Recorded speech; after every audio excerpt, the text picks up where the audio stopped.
नमस्कार, स्वागत है एक बार फिर से आप सभी लोगों का आपके अपने चैनल पीकेटी एजुकेट्स में।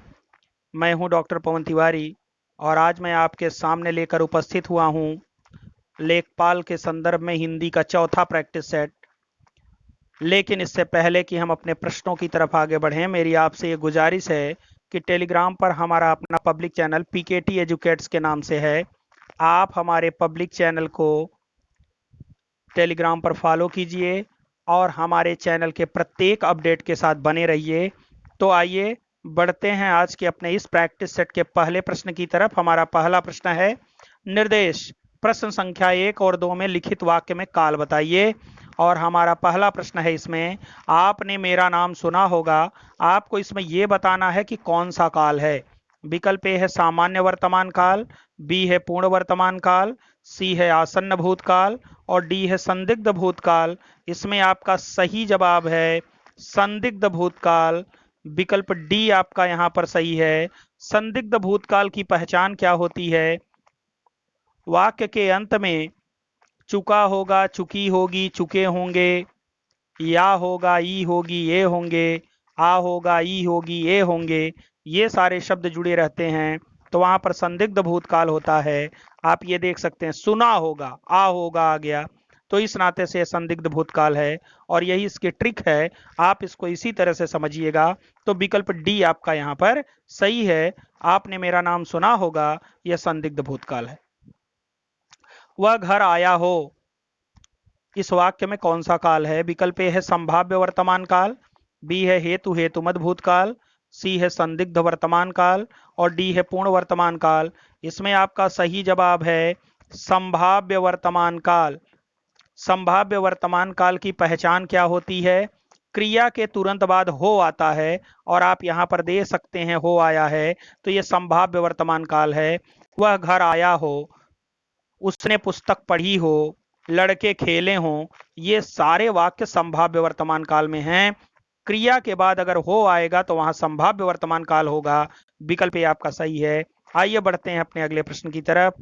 पूत कपूत तो का धन संचय, पूत सपूत तो का धन संचय, इस पंक्ति में अलंकार है।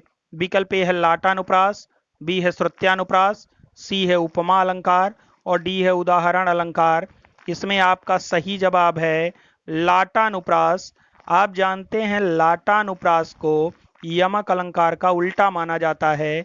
यमक अलंकार में एक ही शब्द दो बार आता है और उसका अर्थ भिन्न भिन्न होता है, लेकिन लाटानुप्रास में क्या होता है? वाक्य खंड की आवृत्ति होती है।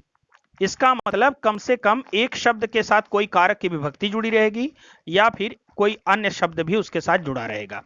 तो इसमें वाक्यांश आता है या वाक्य खंड आता है और एक ही वाक्य खंड की आवृत्ति होती है और दोनों का अर्थ भी समान होता है। लेकिन जब हम उसको अपने अनुसार उसका अर्थ निकालते हैं, अन्वय करके अर्थ निकालते हैं, तो उसका अर्थ बदल जाता है। तो आइए देखते हैं इसका अर्थ कैसे बदलता है। आप देख सकते हैं यहां, मैं आपको दिखाता हूं। तो का धन संचय, तो का धन संचय, ये दोनों वाक्यांश है और इन दोनों में कोई अंतर नहीं है। अब हम इसको अपने अनुसार अर्थ इसका निकालेंगे। यहां अगर हम पूत के साथ कपूत ले लें तो का धन संचय का अर्थ क्या निकलेगा, जरा देखिएगा। पुत्र अगर कुपुत्र है तो धन संचय करना व्यर्थ है। चाहे जितना धन आप व्यर्थ संचय करेंगे, आपका पुत्र जुआ खेलेगा, शराब पिएगा और तमाम तरह के दुर्व्यसनों का शिकार होकर के सारा धन समाप्त कर देगा। यहां पर इसका अर्थ क्या निकला? धन संचय करना व्यर्थ है। अब जरा सपूत लेकर के हम देखते हैं। पुत्र अगर सुपुत्र है तो धन संचय करने की आवश्यकता ही नहीं है। आपके पास एक भी रुपया नहीं है, कोई बात नहीं है। अगर आपका पुत्र लायक है, कर्मठी है, तो वह अपने दम पर खुद तो सुख से जीवन यापन करेगा ही, आपको भी ऐश करवाएगा।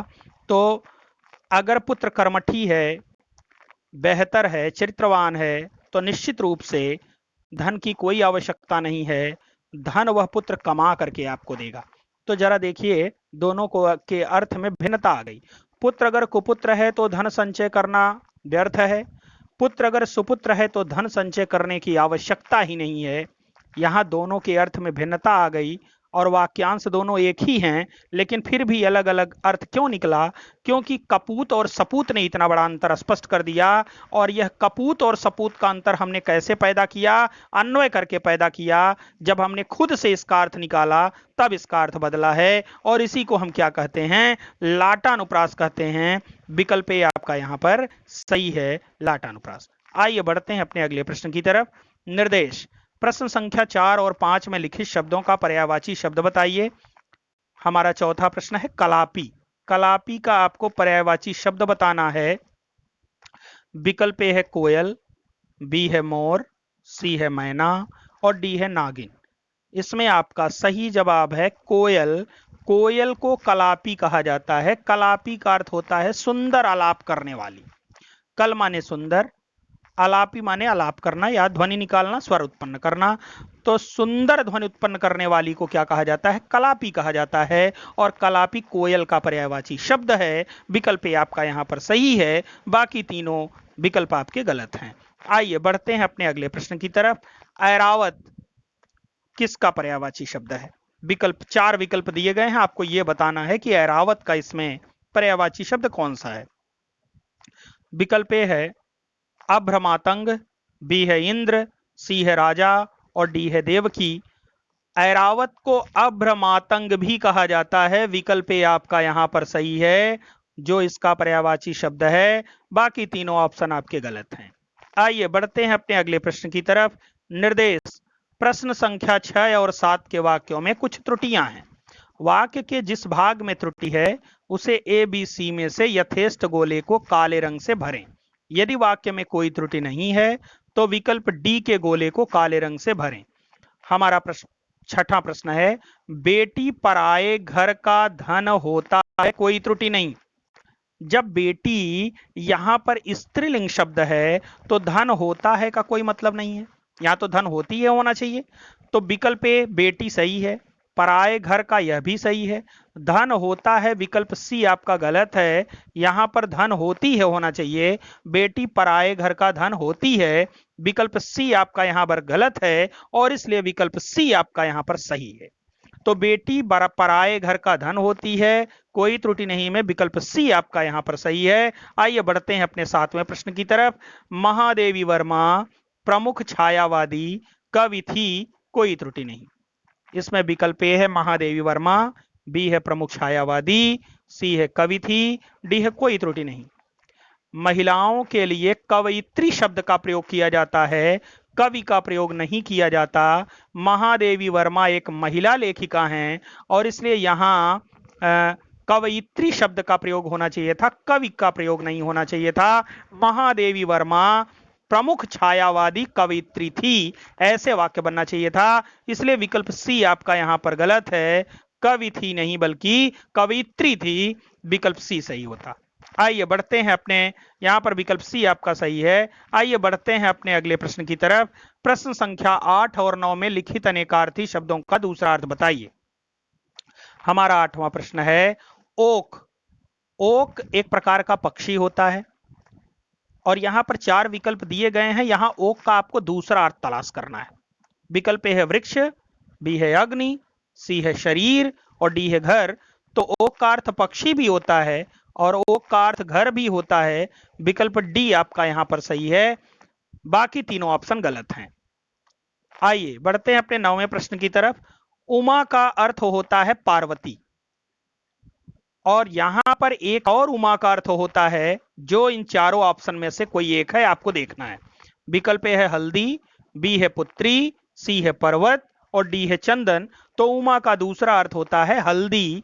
उमा का अर्थ पार्वती भी होता है और उमा का अर्थ हल्दी भी होता है, विकल्प ए आपका यहां पर सही है। आइए बढ़ते हैं अपने अगले प्रश्न की तरफ।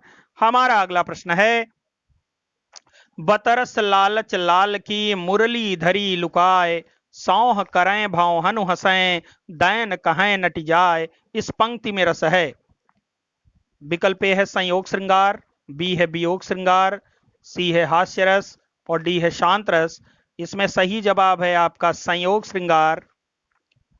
गोपियां भगवान श्री कृष्ण जी से हास परिहास कर रही हैं भगवान श्री कृष्ण जी से बात करने के लालच में उन्होंने भगवान श्री कृष्ण जी की वंशी को इस तरह से छुपा दिया है कि वह वंशी सिर्फ गोपियां ही प्राप्त कर सकती हैं। और ऐसे में भगवान श्री कृष्ण जी जब गोपियों से वंशी मांगते हैं, उनके सामने गिड़गिड़ाते हैं, तो गोपियां सौगंध खा करके कहती हैं कि हमने वंशी नहीं लिया है। लेकिन उनकी भौहें हंसती हैं, जिसके माध्यम से इस बात की तस्दीक हो जाती है कि बंसी गोपियों के पास ही है। अंत में जब बार बार भगवान श्री कृष्ण जी बंसी मांगते हैं तो गोपियां कहती हैं कि अच्छा ठीक है, देती हूं। और जब भगवान श्री कृष्ण जी अपना हाथ आगे बढ़ाते हैं तो कहती हैं कि नहीं दूंगी। तो इस तरह से गोपियां भगवान श्री कृष्ण जी को बार बार परेशान कर रही हैं, उनसे हास परिहास कर रही हैं और भगवान श्री कृष्ण जी से बातों के रस का आनंद ले रही हैं। तो इसमें आपका सही विकल्प क्या है? संयोग श्रृंगार है। बाकी तीनों विकल्प आपके इसमें गलत हैं। आइए बढ़ते हैं अपने अगले प्रश्न की तरफ। हमारा अगला प्रश्न है,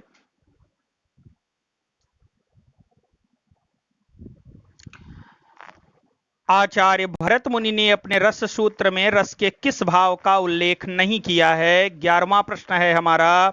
विकल्प ए है विभाव, बी है संचारी भाव, सी है अनुभाव और डी है स्थायी भाव। आचार्य भरत मुनि ने एक रस सूत्र दिया था, विभावानुभाव व्यभिचारी संयोगादृश निष्पत्ति। अर्थात विभाव, अनुभाव और व्यभिचारी भावों के संयोग से रस की निष्पत्ति होती है। व्यभिचारी भाव को ही संचारी भाव कहा जाता है। आचार्य भरत मुनि ने अपने रस सूत्र में विभाव का भी उल्लेख किया है, संचारी भाव का भी उल्लेख किया है, अनुभाव का भी उल्लेख किया है, लेकिन उन्होंने अस्थाई भाव का उल्लेख नहीं किया है। विकल्प डी आपका यहां पर सही है। और उन्होंने क्यों नहीं किया, इसके पीछे भी कारण था। विभाव, अनुभाव और व्यभिचारी भाव जब तीनों मिलते हैं तो अस्थाई भाव उत्पन्न होता है। इसीलिए उन्होंने संयोग शब्द में ही अस्थाई भाव को समाहित कर दिया है, जिसकी वजह से उन्होंने अस्थाई भाव का उल्लेख करना उचित नहीं समझा। और इसलिए आचार्य भरत मुनि के इस रस सूत्र में अस्थाई भाव का उल्लेख नहीं किया गया है। उसके स्थान पर उन्होंने संयोग शब्द का प्रयोग किया है कि विभाव, अनुभव और संचारी भावों के संयोग से रस की निष्पत्ति होती है। तो आचार्य भरत मुनि के रस सूत्र में अस्थाई भाव का उल्लेख नहीं किया गया है। यह प्रश्न कई बार परीक्षाओं में पूछा गया है।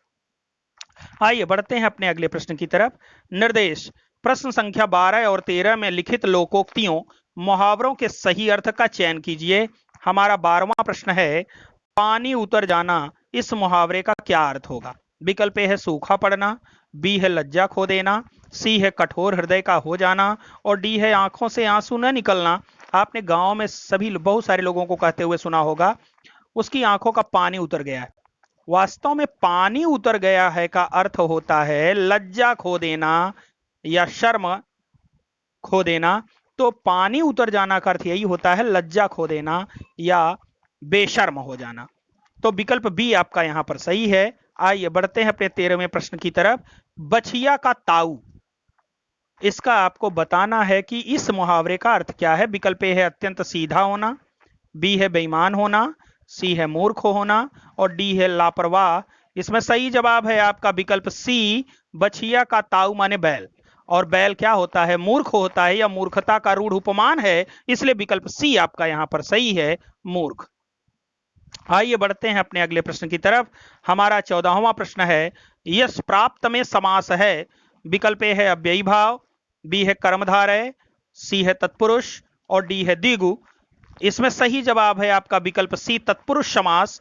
जी हां, इसमें कर्म तत्पुरुष है। यश को प्राप्त, यहां पर पूर्व पद से कर्म कारक की विभक्ति को का लोप हुआ है।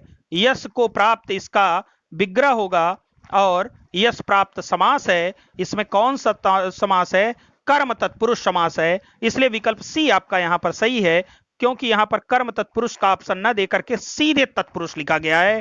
तो अव्ययी भाव, कर्मधारय, तत्पुरुष और द्विगु, इसमें विकल्प सी आपका सही है, तत्पुरुष समास। आइए बढ़ते हैं अपने अगले प्रश्न की तरफ। यथा स्थिति में समास है। विकल्प ए है कर्मधारय, बी है तत्पुरुष, सी है अव्ययी भाव और डी है बहुब्रीहि। इसमें आपका सही जवाब है विकल्प सी, अव्ययी भाव समास, क्योंकि यथा अव्यय है। यथा स्थिति का अर्थ होता है स्थिति के अनुसार यथा अव्यय है, इस वजह से इसमें अव्ययी भाव समास है। आप जानते हैं कि दोनों पद मिलकर के या तो अव्यय का कार्य करें या तो दोनों में से कोई एक पद अव्यय हो तो भी अव्ययी भाव समास होता है। अव्ययी भाव समास के तो बहुत सारे नियम हैं, तो उसमें एक नियम यह भी है। तो यथा स्थिति में यथा अव्यय है और इस नाते से यहां पर विकल्प सी आपका यहां पर सही है, अव्ययी भाव। आइए बढ़ते हैं अपने अगले प्रश्न की तरफ। हमारा 16वां प्रश्न है, श्रावण में संधि है। विकल्प ए है अयादि संधि, बी है यण संधि, सी है व्यंजन संधि और डी है विसर्ग संधि। इसमें सही जवाब है आपका अयादि संधि। ये जब आप इसको विच्छेदित करेंगे तो यह बनेगा आपका क्या, श्रव धन अन। श्रव धन अन बराबर श्रावण। आप जानते हैं हम कोई शब्द अगर पढ़ें और शब्द के बीच में आय, आय, अव, आव अगर आ जाए तो तुरंत समझ जाइए अयादि संधि है। श्रावण, श्रावण जब आप पढ़ेंगे तो आव आएगा और आव जो है मात्रा कौन सी बनाता है, अव की मात्रा बनाता है। तो श्रव धन अन और व्यंजन संधि का नियम है कि न अड़ा में बदल जाता है, तो यहां पर न अड़ा में बदल गया तो श्रव धन अन बराबर श्रावण हो गया। इसमें विकल्प ए आपका सही है, अयादि संधि है। आइए बढ़ते हैं अपने अगले प्रश्न की तरफ। हमारा अगला प्रश्न है, अनुसंगी का संधि विच्छेद होगा। विकल्प ए है अनुधन संगी, विकल्प बी है अनुधन संगी, विकल्प सी है अनुधन संगी और विकल्प डी है अनुष धन अंगी। इसमें सही जवाब है आपका विकल्प ए अनुधन संगी। व्यंजन संधि का यह नियम है कि यदि प्लस के पहले छोटी ई या छोटा ऊ हो और प्लस के बाद यदि दंत स हो तो दंत स हमेशा मूर्धन्य स में बदल जाता है और इसी वजह से दंत स मूर्धन्य स में बदला तो यह है स का श हो गया और अनुसंगी बन गया। तो अनुसंगी में व्यंजन संधि है, विकल्प ए आपका सही है, अनुधन संगी बराबर अनुषंगी। आइए बढ़ते हैं अपने अगले प्रश्न की तरफ। हमारा अगला प्रश्न है, निम्नलिखित में कौन सा शब्द तत्सम है। विकल्प ए है नक्षत्र, बी है नेवला, सी है धर्म और डी है धनिया। मैंने आपको पहले भी बताया, आज फिर से बताता हूं कि ऐसे शब्द जिनको बोलने में हमें थोड़ी कठिनाई का अनुभव होता है वो सभी शब्द तत्सम शब्द होते हैं। अगर इस लिहाज से आप देखें तो बी, सी और डी ये तीनों बोलने में बहुत आसान हैं, लेकिन नक्षत्र, नक्षत्र बोलने में हमें थोड़ी कठिनाई का अनुभव होता है। तो नक्षत्र में आपका विकल्प ए जो है तत्सम शब्द है। नेवला, धर्म और धनिया ये तीनों तद्भव शब्द हैं, विकल्प ए आपका सही है। आइए बढ़ते हैं अपने अगले प्रश्न की तरफ। हमारा अगला प्रश्न है, निम्नलिखित में तद्भव शब्द का चयन कीजिए। विकल्प ए है पंचम, बी है पट्टिका, सी है पौन, डी है पर्यंक। पर्यंक का अर्थ होता है पलंग और बाकी दोनों का अर्थ तो आप जानते ही हैं। यहां पर आप देखिए पौन शब्द तद्भव शब्द है। पौन का अर्थ होता है पवन, जिसे तद्भव में हम पौन कहते हैं। तो यहां पर विकल्प सी आपका सही है जो तद्भव शब्द है, बाकी तीनों तत्सम शब्द हैं। आइए बढ़ते हैं अपने अगले प्रश्न की तरफ। प्रश्न संख्या 20 और 21 में लिखित वाक्यांशों के लिए सही शब्द का चयन कीजिए। हमारा 20वां प्रश्न है, जिसके समान कोई न हो उसे क्या कहते हैं। विकल्प ए है अनुपम, बी है अद्वितीय, सी है असमान और डी है महापुरुष। इसमें आपका सही जवाब है अद्वितीय। अद्वितीय का अर्थ होता है जिसके समान कोई दूसरा न हो। तो विकल्प बी आपका यहां पर सही है, बाकी तीनों ऑप्शन आपके गलत। आइए 21 में चलते हैं। हमारा 21वां प्रश्न है, जो दोहराया न गया हो उसे क्या कहते हैं। विकल्प ए है अनावर्त, बी है अद्वितीय और सी है आधुनिक और डी है नूतन। इसमें आपका सही जवाब है ए, जो दोहराया न गया हो उसे हम अनावर्त कहते हैं, विकल्प ए आपका सही है। आइए बढ़ते हैं अपने अगले प्रश्न की तरफ। निर्देश, प्रश्न संख्या 22 और 23 में लिखित शब्दों के विलोम शब्दों का चयन कीजिए। हमारा 22वां प्रश्न है, आपको विलोम शब्द बताना है। नश्वर, नश्वर का विलोम शब्द क्या होगा। नासवान, बी है शाश्वत, सी है अनित्य और डी है क्षणभंगुर। नश्वर का अर्थ नाशवान भी होता है, अनित्य भी होता है, क्षणभंगुर भी होता है। लेकिन शाश्वत नहीं होता। शाश्वत जो है नश्वर का विलोम शब्द है। शाश्वत का अर्थ होता है जो लगातार हो, अस्थाई हो, चिरंतन हो, नित्य हो, उसे ही हम क्या कहते हैं? शाश्वत कहते हैं। तो नश्वर का विलोम शब्द है शाश्वत, बाकी तीनों नश्वर के पर्यायवाची शब्द हैं। आइए बढ़ते हैं अपने अगले प्रश्न की तरफ। धवल का विलोम शब्द क्या होगा? सुंदर, स्वच्छ, गंदा, श्यामल। धवल का अर्थ होता है सफेद, श्वेत जिसे आप कहते हैं, और श्वेत का विलोम शब्द होता है श्यामल, काला। तो विकल्प डी आपका यहां पर सही है, बाकी तीनों ऑप्शन गलत है। आइए बढ़ते हैं अपने अगले प्रश्न की तरफ। प्रश्न संख्या 24 और 25 में लिखित शब्द किस भाषा के हैं? सही विकल्प बताइए। हमारा 24वां प्रश्न है तबादला। तबादला किस भाषा का शब्द है? विकल्प ए है अरबी, बी है फारसी, सी है तुर्की और डी है पश्तो। इसमें आपका सही जवाब है ए, तबादला अरबी भाषा का शब्द है, बाकी तीनों ऑप्शन गलत हैं। 25वां प्रश्न है हमारा चाउमीन किस भाषा का शब्द है?